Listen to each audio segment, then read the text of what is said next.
for joining us this evening. I'm just going to take a few moments as people are connecting to give everyone an opportunity to connect to our conversation.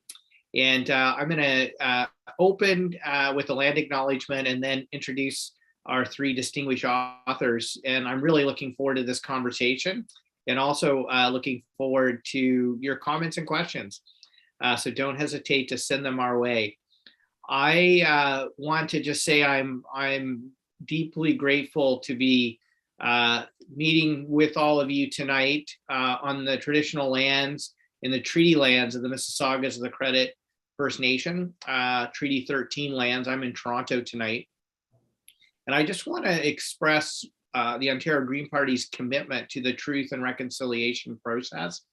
And I want to express my own gratitude, just how thankful I am for what I've learned about how to be a good steward and to care for the land, the water, the plants, the animals, and the people who live here today, the previous 7 generations, and to care for this place for the next 7 generations. And that's something I take to heart every day when I go to Queen's Park and think about the things I'm going to say, the decisions I'm going to make, and the votes I'm going to make. And I want to express my gratitude to Indigenous peoples for your teachings. Tonight, I'm honored to be joined by 3 authors to discuss a book, The Underground Railroad, Next Stop Toronto, which I thoroughly enjoyed reading. First published by Dundurn Press in 2002, but I had the opportunity to read the most recent edition, hot off the press. And I'm going to begin by introducing our 3 authors. So first, I'm going to start with Adrienne Shadd. Adrienne is a consultant, curator, and author who has been recognized with the William P. Hubbard Award for Race Relations and the J.C. Holland Award for Research and Writing. And I also have to say, Adrienne is an ability to use the word we've overused during COVID, pivot. We had some technical issues, and so we fixed it by having Adrienne phone in. So if you're wondering on the screen while Adrienne's holding her phone up, we were able to pivot and get the tech issues fixed. And so thankfully will be part of the conversation. I'd also like to introduce Afua Cooper. Afua is a multidisciplinary scholar, author, and artist. Her indomitable research on slavery and Black history has made her one of the leading figures in African Canadian studies and the authority on Canadian slavery. And I'd finally like to introduce Karolyn Smardz Frost, sorry, Karolyn. Karolyn is an archaeologist, historian, and award-winning author. She and her team at the Toronto Board of Education's Archaeological Research Centre uncovered the first underground railroad site in Canada. And just in case I forget to mention this during the conversation, I want to just do a quick shout out to the Guelph Black Heritage Society in my home, my riding, and my community of Guelph for the amazing work they've done in restoring and preserving and making accessible Heritage Hall, which was an underground railroad destination site in Guelph, and just recently won an Architects of Ontario Award for the amazing heritage work they've done in preserving that building and just creating it as a community space and a legacy that lives on, bringing people together. And just how much I've enjoyed numerous events in that important space. So I want to begin tonight's conversation by just asking all 3 of you, what inspired you to write this book? And maybe just share a little bit of the journey the 3 of you went on together in writing this book. I can start out by talking about the project that we worked on with Parks Canada. The 3 of us were hired to do the research and develop the content for an exhibit that they wanted to do on Black history in Canada, and they decided that it would be focused on Toronto for the first time. There would be an exhibit focused strictly on Toronto. So we did that. We did a lot of research for the project, and our work was used to used for the content of the exhibit, which was not a traditional, objects in the case with text beside it, but it was an experiential theater type of exhibit in which you walk in and you're going to see a show. So we basically had a lot of fun working on that project and doing the research, and then we decided, I think it was Karolyn's idea, to get a book out of it for grade 6 and 7, approximately that level and up, using the research that we did for the exhibit. So that is how the original edition came about. And then for the new edition, we've been doing research since then, in the 20 years that the original edition came out, and we've just, enhanced the book with the additional research on all of the various families that we talked about in the original. And that's the story in a nutshell of how the book came about. Yeah, Afua, Karolyn, one of you want to talk about your journey in writing this book? Well, I mean, it was a lot of fun. It was a lot of fun doing the research and writing the book. I mean, that's all I think I would want to add to Adrienne, and she said it. It was really a lot of fun, and also discovering new things about the city, because it still remains the only Black history book for the city of Toronto. And so when we were doing it, that came as a revelation in a way, because we're thinking, wait, there's not a Black history book for Toronto. It's Canada's largest city. It was a center of Black life in the 19th century, which is mid-19th century that we looked at. And so that was a shock. So that even gave us more further inspiration to do this work, because in so many ways we were creating history by just researching and writing this book and discovering the wonderful people that we presented in the book, discovering their lives and their joys and their pains and sorrows and so on. Yeah, that's so true. And I'd like to add a little, just to say a shout out to Barry Pinhale and Jane Gibson, who used to be the publishers of a company called Natural History and Natural Heritage Books, because we went to them. They are still very active. They live up near Flesherton now, really active in the community, always doing something. But we went to them with this idea and said, we need the book out in 3 months. Because the exhibit's opening. There's nothing for school teachers to buy to take back to their classrooms when they come on a tour. They did it, we did it. We got the book out, and the last criterion was it had to be under $20, because that's how much you give your child when they go on a field trip.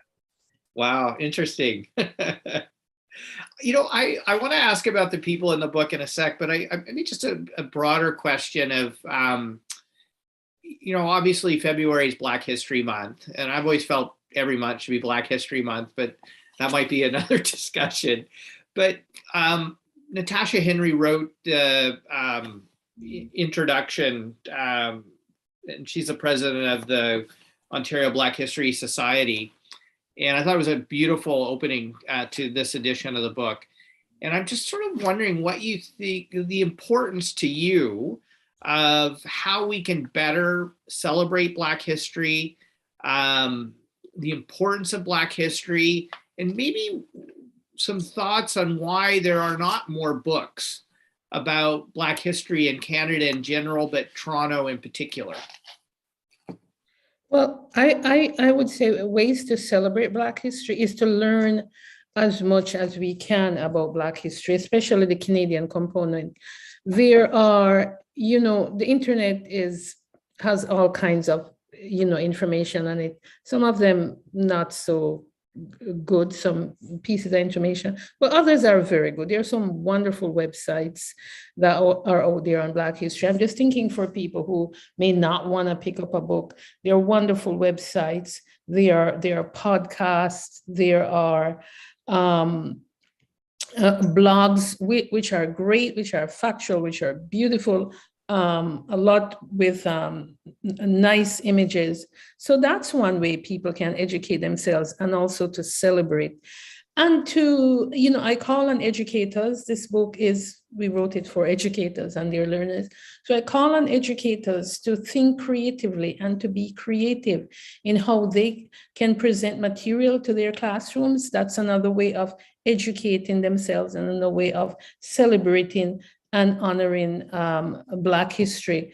I would also say, what do we learn? What do we learn from Black history? We learn, if we just take our book, The Underground Railroad Next Stop Toronto, one of the things that stood out for me is how Black Canadians or Black Torontonians have been at the forefront of the civil rights movement. And I use civil rights in its broadest term. I'm not just talking about the decade of the 60s, but civil and human rights, the struggle for it, which began the moment in terms of the Black history, the first enslaved person stepped from the slave ship and ran, and fled from slavery, because that person was asserting his or her human rights, in this case, a human right, the human right to freedom, the human right to live without fear. And as we go through the centuries, 17th century, we begin with Mathieu de Costa and then Olivier Lejeune, coming into the 18th century, which was really the high point of enslavement in this country and in the wider Americas, 19th century, 20th century. In the 20th century, you have people like Hugh Burnett, Bramley Armstrong, Rosemary Brown, Dudley Laws, within our province here of Ontario, who are at the forefront of the civil rights movement. And you see that in our book, the period that we focus on, the middle decades of the 19th century. Folks like Harriet Tubman, Samuel Ringgold Ward, both of whom are on the book, Henry Bibb, Adrienne Shadd, so many people, their life. When I think of Harriet Tubman, I think of her, her plan was liberation. Mm-hmm. That was her raison d'etre. And so that's what I think one of the principal lessons of Black history. And you see that lesson being taught or being told in the pages of her book. Why there are so few books on, say, Black history in Toronto? Again, people have to be trained in research. Karolyn mentioned the archaeology. People have to be trained in archival research. But even before we get to that, I think one of the main reasons is that for the longest time in academic circles, in history departments, in high schools, in boards of education, folks did not think, those in charge did not think that Black history was worthy of scholarly inquiry. It's just something out there, the real history was a history of the white communities, primarily the French and the British. So that is the main reason, actually, this idea that Black history is not real history. So we don't have to teach it in school. We don't have to pursue it as an academic subject. But fortunately, that is changing. That has changed a lot, but still a lot more needs to be done. Like we said, this still remains the only book on Black Toronto. Adrienne or Karolyn, do you want to add to that, or? I think she said it all. Oh, good. Okay, I'm going to go to my next question. So this book talks about a number of extraordinary people, but you open the first chapter with Deborah Brown's story, and you label it, it's titled Deborah Brown, Freedom Seeker. And I'm curious why you chose Deborah Brown and what makes her a freedom seeker. Well, she sought freedom with her husband. She was enslaved in Maryland, and she and her husband found out that he was about to be sold. And so they hightailed it out of there. And they made their way to Toronto somehow. and we found out that they settled in just on the outskirts of Toronto at the time, which was in the Bloor and Bathurst area, just north of Bloor. And I don't know why, I don't remember why now we started out with Deborah Brown, but Experiential theater. Experiential theater. Yeah.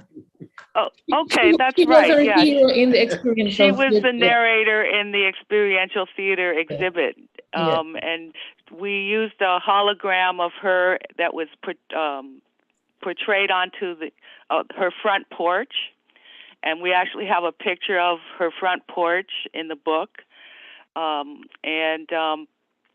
yeah, she was the narrator of the exhibit, and so we start out with her. Very good.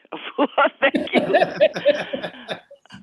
But we found out that in her neighborhood, there were a lot of very interesting people that we didn't know that they lived there before.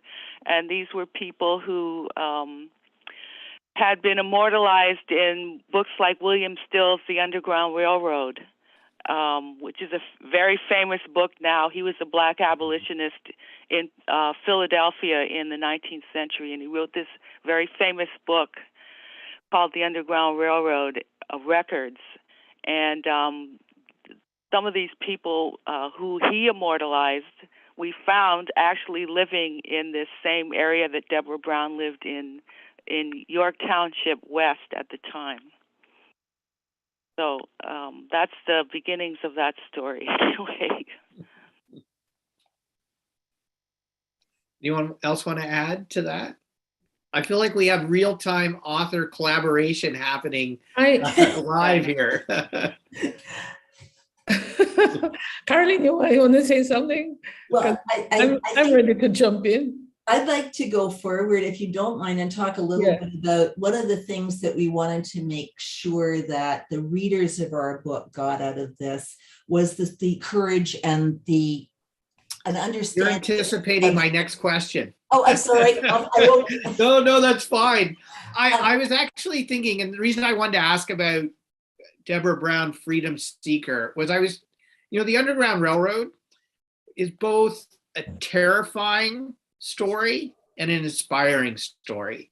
Like terrifying because of just the horrors of slavery, the fear of being caught, the fear of being free and then re-enslaved.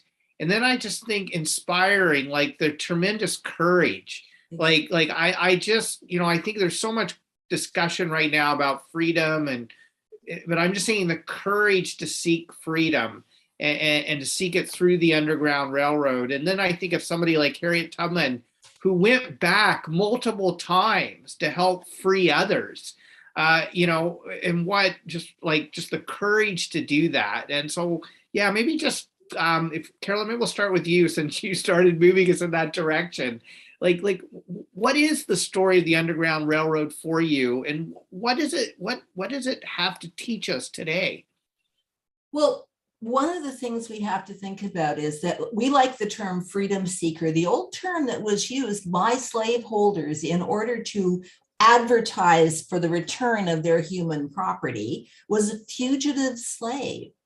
But nobody's a slave as an identity. It's a condition. It's something that can happen to people. The Romans knew that.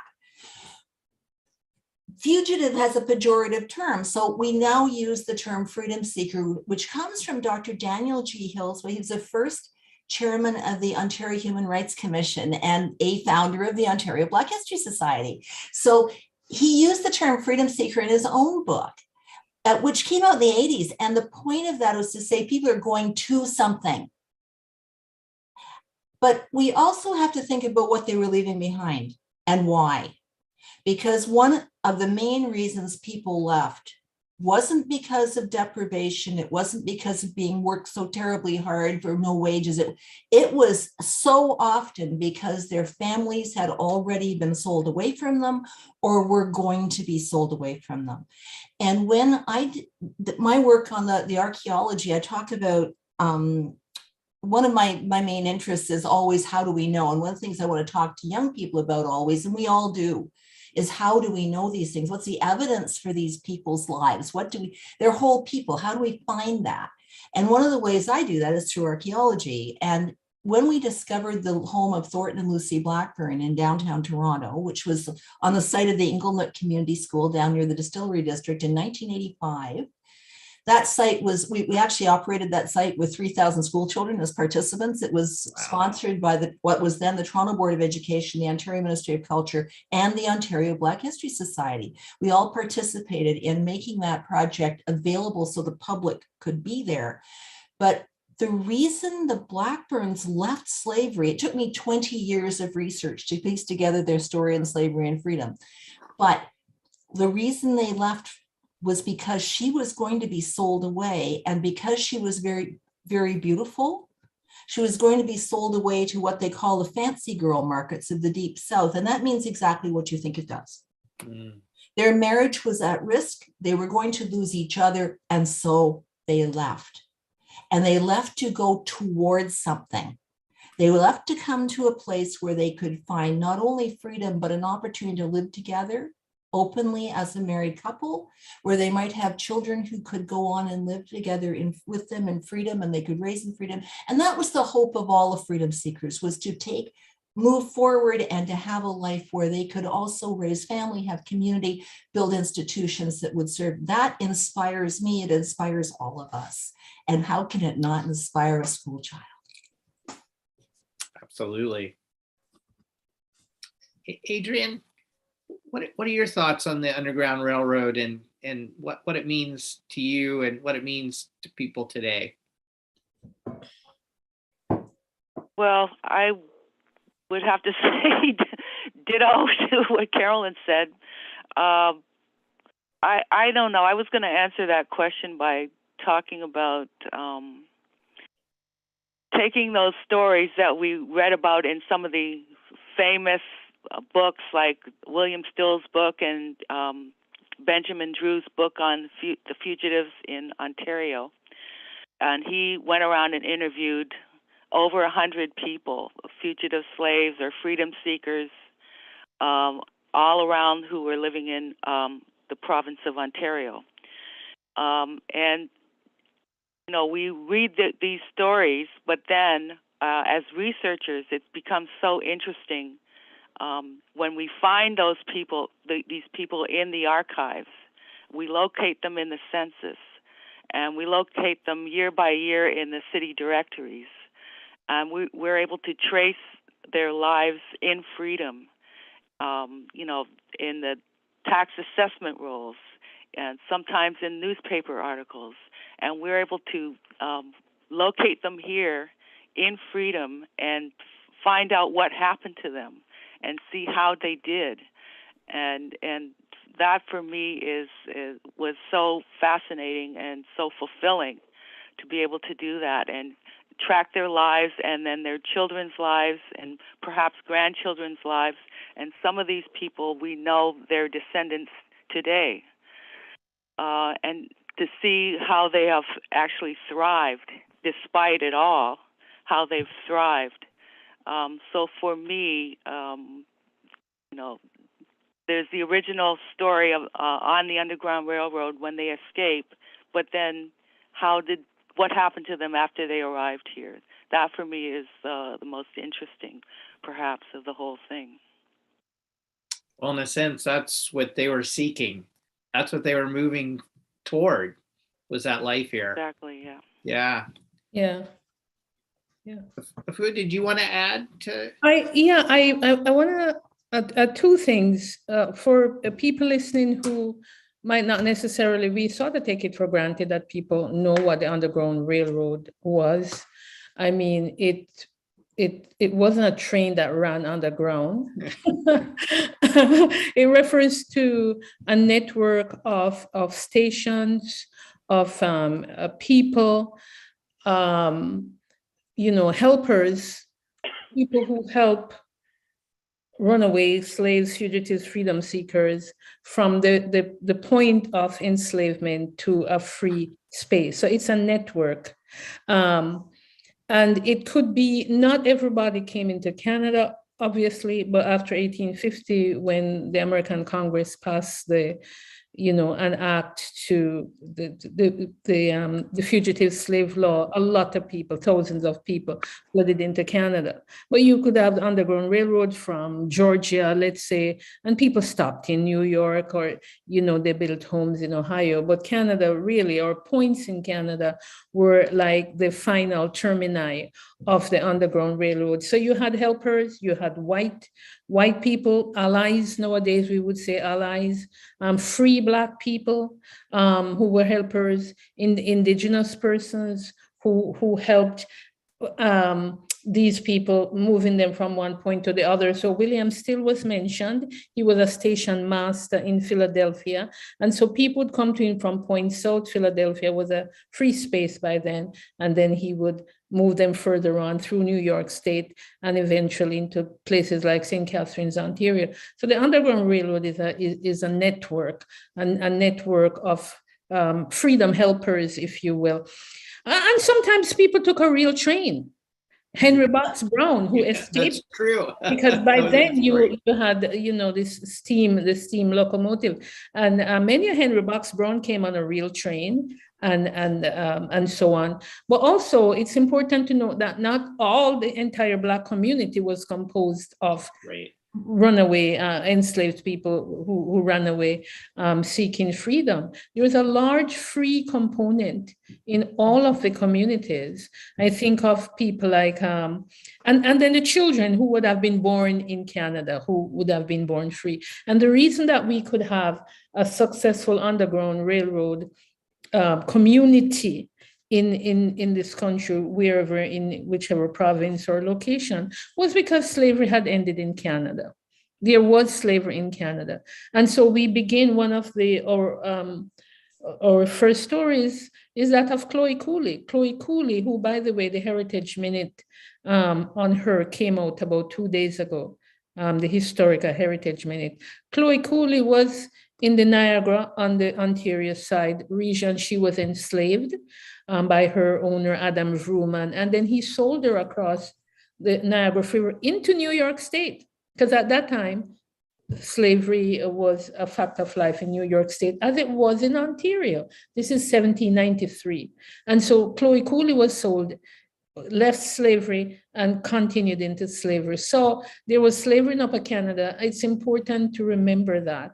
And so one of the reasons, Governor Simcoe is lionized as being this great abolitionist, but really it was because of Chloe Cooley's situation that Simcoe was moved to pass the Anti-Slavery Act, which didn't really free one slave, because his legislators in the House, many of them were slave owners, and they were against abolition happening in Ontario. So all Simcoe was able to do was to ban further importation of slaves, but it didn't give freedom to the enslaved people who were already there. So it's important to know that. Now, with our communities coming from the United States, many of them were free people. Dr. Augusta, who finished his medical training at Trinity College at the University of Toronto. And when he finished, he opened a pharmacy right in the Young and Edward Street area. He was also the doctor at the poorhouse.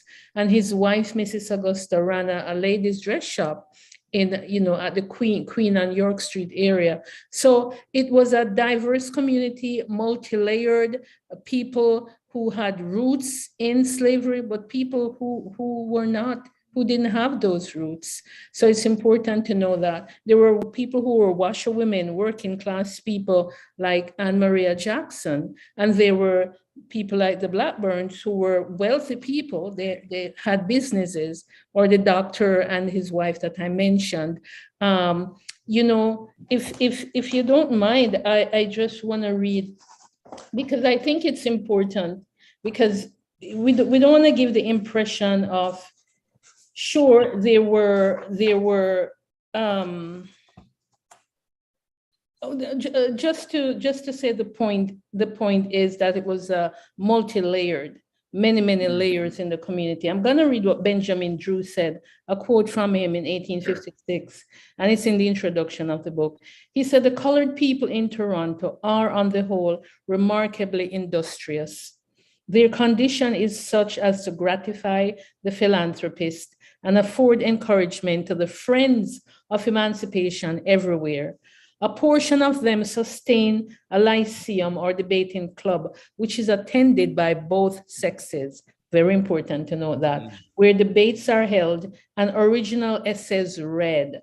A large majority of the adult colored people are fugitives from the South. So, here they are, they're having debating societies, mutual aid societies, they're building churches, several churches, not just one, of several denominations. So it's really a vibrant community, and you would want to be in that community.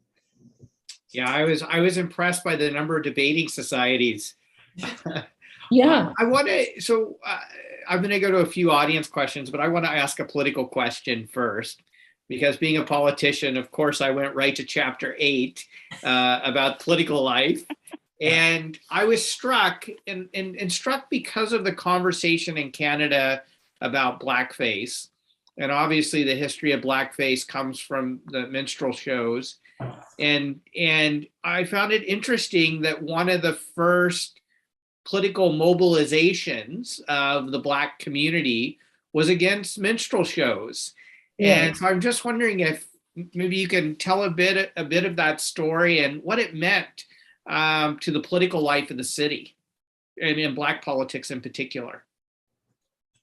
Can I? Go ahead, yes. Wilson Ruffin Abbott came into Toronto as he couldn't read and write, which was true of a great many people who came, and lots of people who came from all ethnicities couldn't read and write, but a lot of people had been refused the ability to learn to read and write in slavery. But Wilson Ruffin Abbott came to Toronto, learned to read and write from his wife, who was from Baltimore, and they became probably the wealthiest African Canadians in what is now Ontario.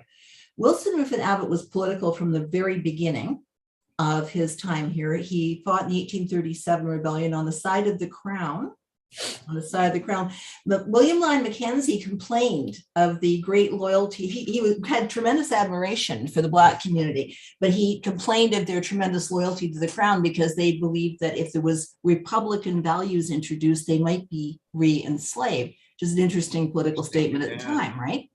But Abbott was a leader in the community, and he and dozens of Black members of Toronto's community protested in 1840, 1841, and 1843. There were 3 major petitions with dozens of names on them saying that the minstrel shows that were coming to Toronto as part of circuses, is what he said at the time, were demeaning to the Black population and made them objects of fun, and made fun of the conditions of enslavement from which so many of them had left.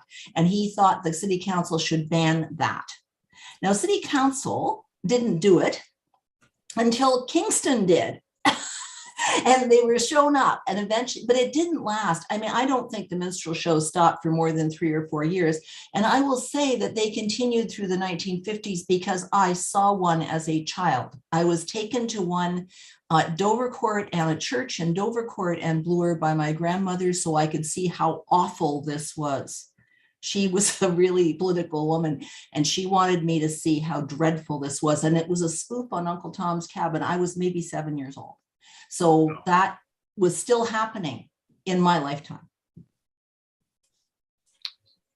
Yeah, I think that's one of the things that a lot of Canadians don't realize is how blackface has been a part of Canadian culture up until very recent history. And I was just struck by the Black community's political activism against minstrel shows and blackface.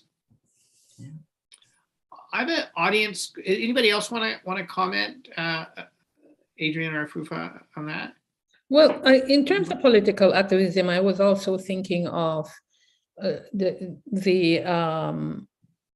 St. Lawrence Hall.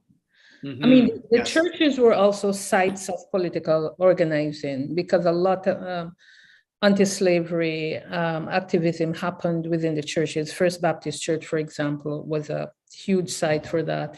But the St. Lawrence Hall was this beautiful building. It's still there, at King and Jarvis, opened in 1851. And that was where the Anti-Slavery Society of Canada was founded, same year, 1851.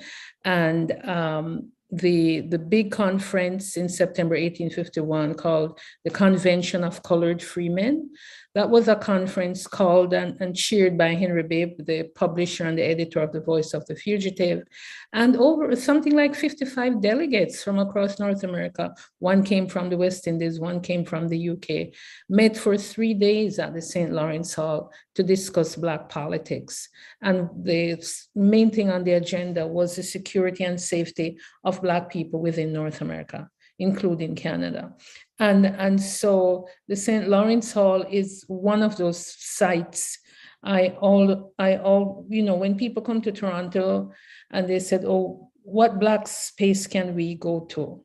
I said, well, I'll go to St. Lawrence Hall, not necessarily a Black space, but for decades it stood as, a site of freedom. It was where one of the places in the Toronto community that abolitionist activists would go to hold meetings, to have conferences, tea parties, and so on. So that was really, really an important site. I mentioned the First Baptist Church, which is now at Huron Street, just north of Dundas. But for the longest time, the congregants met at a site which was at Queen Street, Queen and Victoria, where St. Michael's Hospital is now. Yep. That very site was the site of the First Baptist Church, one of the first churches, not just Black churches, but one of the first churches in Toronto. I mean, the congregation started meeting in 1826. So it's really, really a rich story that we're presenting here. I don't want to put any of the three of you on the spot here because I know this book's about Toronto.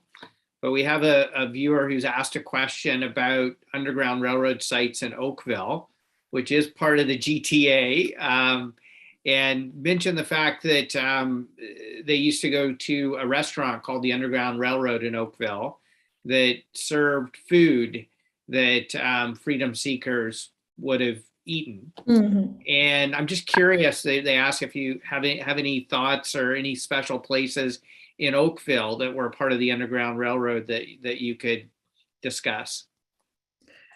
I'm actually working on the interpretation plan for the Underground Railroad for the town of Oakville right now.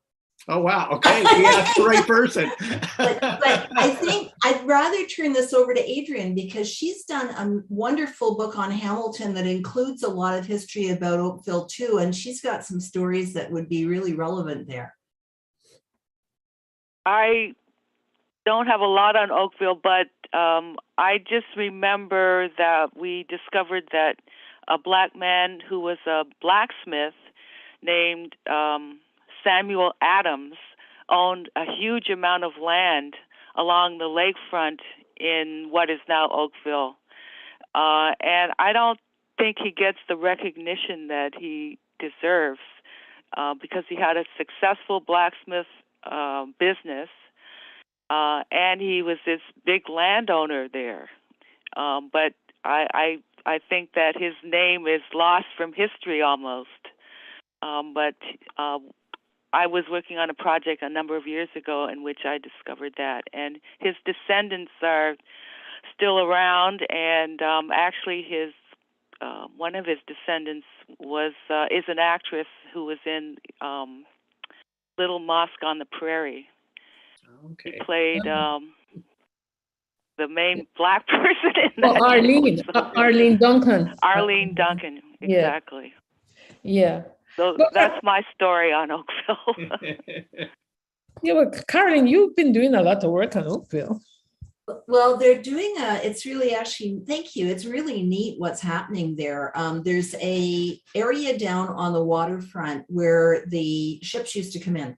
and it's being redeveloped as an underground railroad interpreting. I can't tip the hand of the people who are developing, not ready yet. Is the information quarantined? And some of it, but I've been doing a lot of research on the town and the heritage there, and there's some very interesting stories. There's a man by the name of James Wesley Hill, after whom they've actually named a school, who was, he went back and forth to Maryland, and some of the stories are confused a little bit, I think, with Henry Box Brown, because one of the stories says he came in a box, but one of the aspects of his own story that's so important is he started strawberry farming.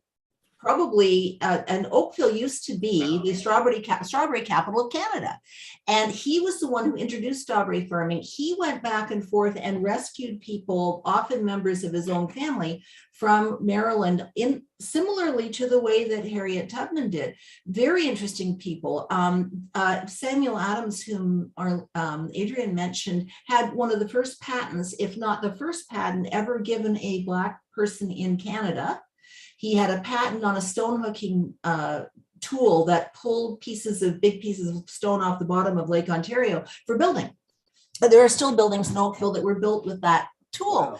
There is a complex, long history of the development of business in Oakville. And I guess I'd like to put this side in too, to say that I always say that Canada may have been a haven for people coming from slavery, but it was no heaven.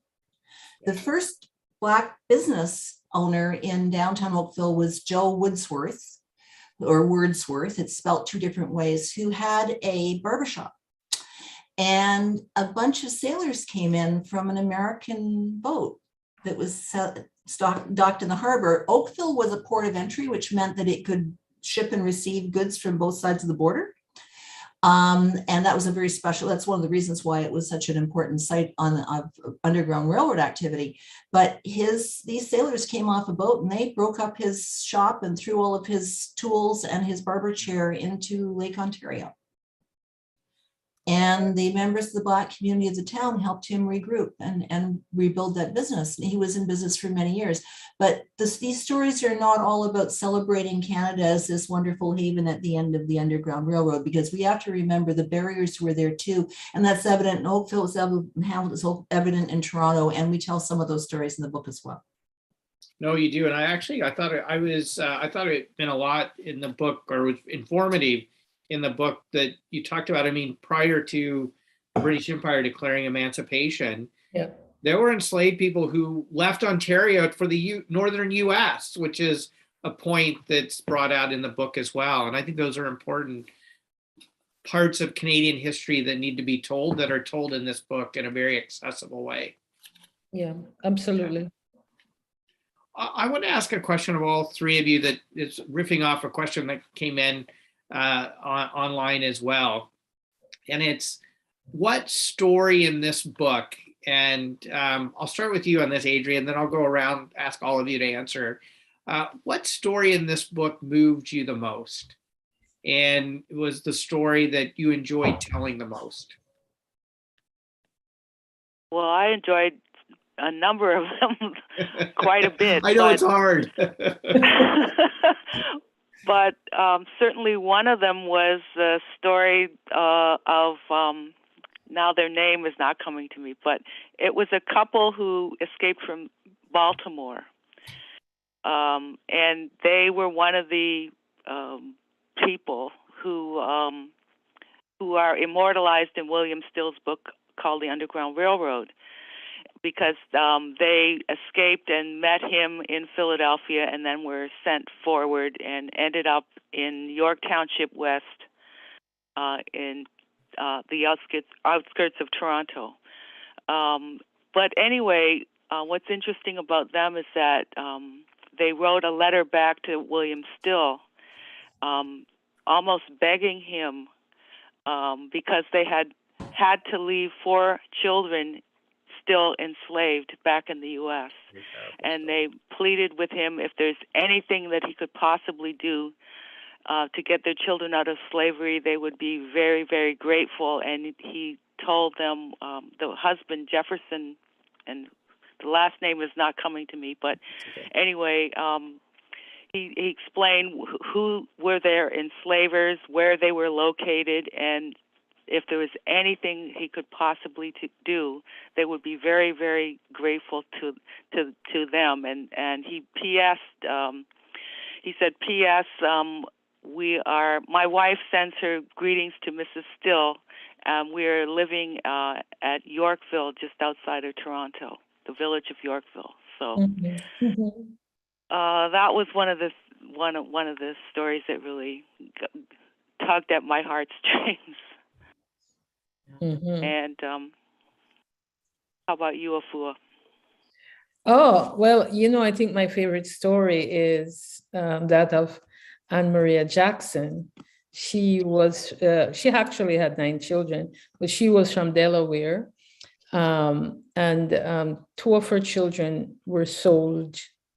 We talk about, that's one of the main reasons that people fled slavery, family members sold. So 2 of her children were sold. Her husband, he actually was a free man, but slavery laws made it so that children inherited the status of their mother. So if their mother was enslaved, the kids are enslaved.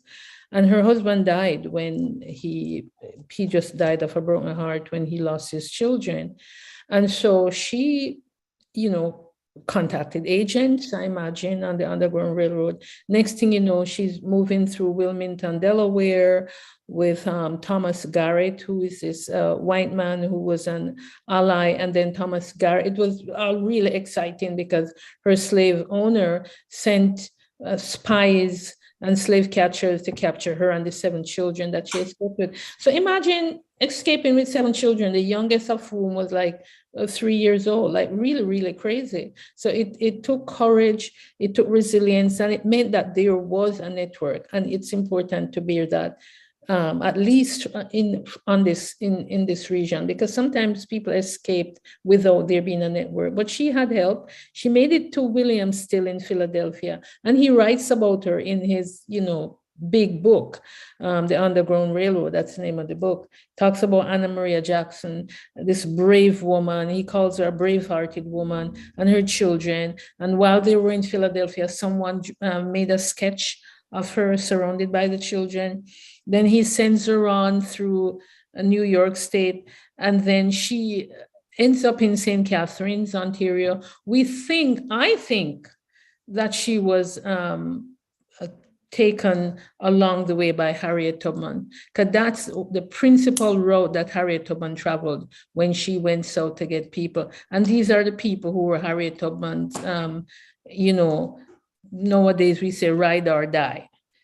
Thomas Garrett, William Still. And you cross the river into Niagara Falls and then St. Catharines, Ontario, Hiram Wilson. They're like Harriet's buddies. And they dropped her off at Hiram Wilson. She refreshed, she stayed for the night with the kids, and then he sends her on to Toronto on the stagecoach because, they had supporters who raised him with her children. By then she's reunited, a beautiful story with her 2 other kids who were sold away. They escaped too, and they met their mothers and their siblings. She goes on to Toronto. She is assisted by various anti-slavery groups, various members in the Black community, and establishes herself. She's living on Edward Street. She's living on Elizabeth Street. She sends her children to school. She works as a washerwoman. She becomes friends with Thornton and Lucy Blackburn. Her children, they grew up, they got married, they had children. One of them, the last boy, when you look at the sketch, there's a baby in that sketch. That's Albert Jackson, her last kid, who grew up to become, at least, let's say Toronto, I don't want to say Canada, Toronto's first Black or postman, right? So it's a story of resistance, a story of resilience, but it's also a story of sadness, because the children lost their dad and she lost her husband. She never remarried. But her being able to establish herself points to the fact that there was support in the community for her and her children. Albert Jackson has made it on a Canada Post stamp. Karolyn can perhaps speak more to this because she has done some work on Albert Jackson, but that's my favorite story, the Anne Maria Jackson family story. And Adrienne talks about looking at the certain archival records. When one of the documents we used to find her and to know more about her was the marriage certificate of one of her daughters, and they list the name of her husband. It's really a poignant moment because we know by the time the daughter got married, she's 22 years old. We know her father had been dead for many years, but he's still listed on her marriage certificate. And so really poignant, really sad, but still, how do you put that? It's it might sound cliche, but it's true. It's like the triumph of the human spirit. But it also shows the terrible experience that Black people experienced within North America in the institution of slavery and racism. Yeah. That's a wonderful, wonderful segue for me too, because here you go. These stories are meant to be told, because when we start doing our research, we start finding connections that you'd never expect. When in 1985, I was 27 years old, going to get money to try and do this dig on the Blackburn site. The person who signed off on the grant was a man by the name of J. Jackson, who was a direct descendant of Anne Maria Jackson. And we didn't know that for years till after we did the research. The Jacksons stayed, I believe, with the Blackburns in their house. So I'm going to go step back and just tell you a little bit about the story of Thornton Lucy Blackburn and how this connects, because the Blackburns fled slavery in Louisville when I told you that Mrs. Blackburn was going to be sold away. But they made it to Detroit and settled in Detroit, where 2 years later they were captured. They made history on both sides of the border, because the Black community of Detroit, in conjunction with the African Canadians on the other side of the river, formulated a very carefully choreographed escape. They rescued Mrs. Blackburn and spirited her out of jail under cover of night in disguise. And then they went and took Jack Thornton from the very door of the jailhouse. They snatched him from the door of the jailhouse, took him on a wild ride down to the river, got him across to Canada, where the people who had helped rescue him and Mrs. Blackburn were all thrown in jail in Sandwich, Upper Canada, now part of Windsor, because the mayor demanded they be held because they had supposedly aroused the civil unrest called the Blackburn Riots of 1833 that rescued them. And also that he said that they tried to kill the sheriff who was beaten in the melee, but Mrs. Blackburn wasn't even there and Thornton didn't touch him. It was a blown up case to create the first extradition case between Canada and the United States over freedom seekers. And the only one in the entire history of the Underground Railroad where a woman's return was demanded. Upper Canada created her first articulated refugee reception policy to protect the Blackburns. And we still use that as the foundation of our extradition laws to this day, and everybody missed it till we found the archaeological dig.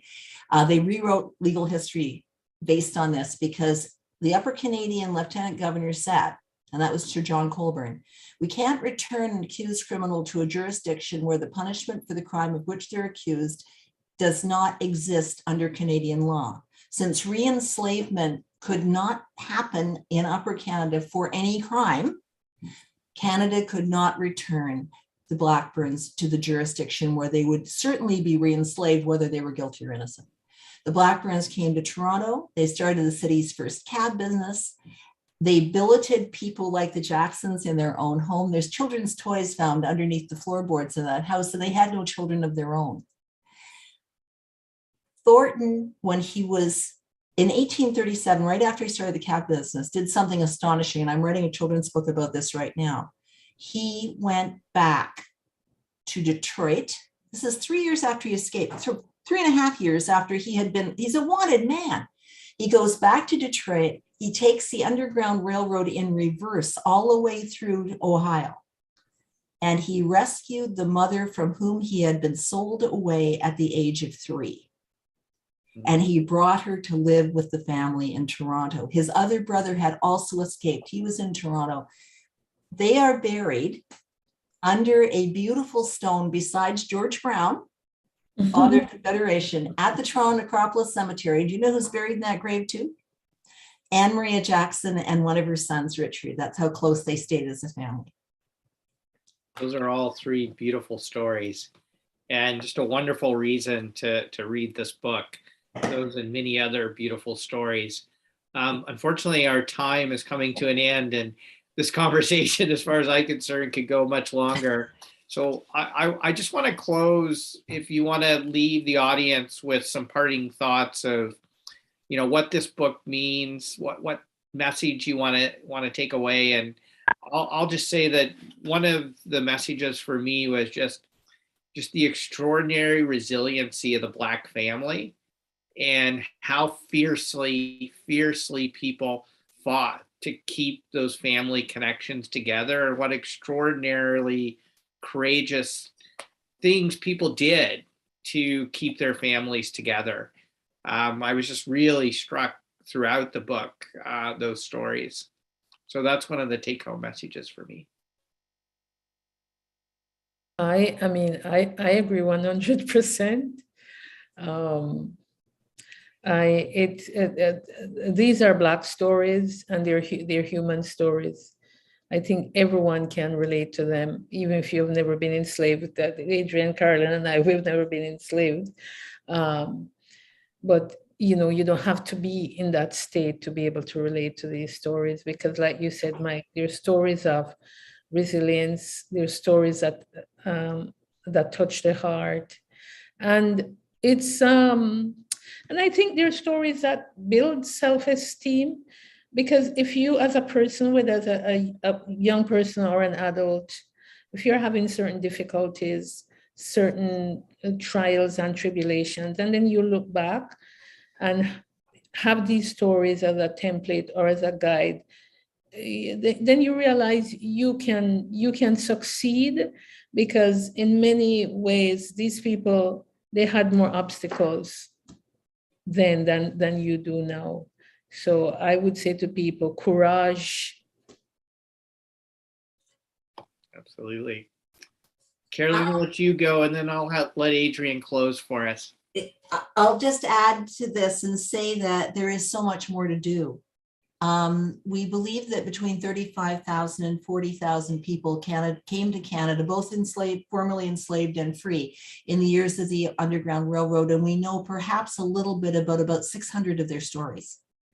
There are thousands more stories, and we're all working on them and continue to work on them. And I'm going to just comment that you mentioned Natasha Henry.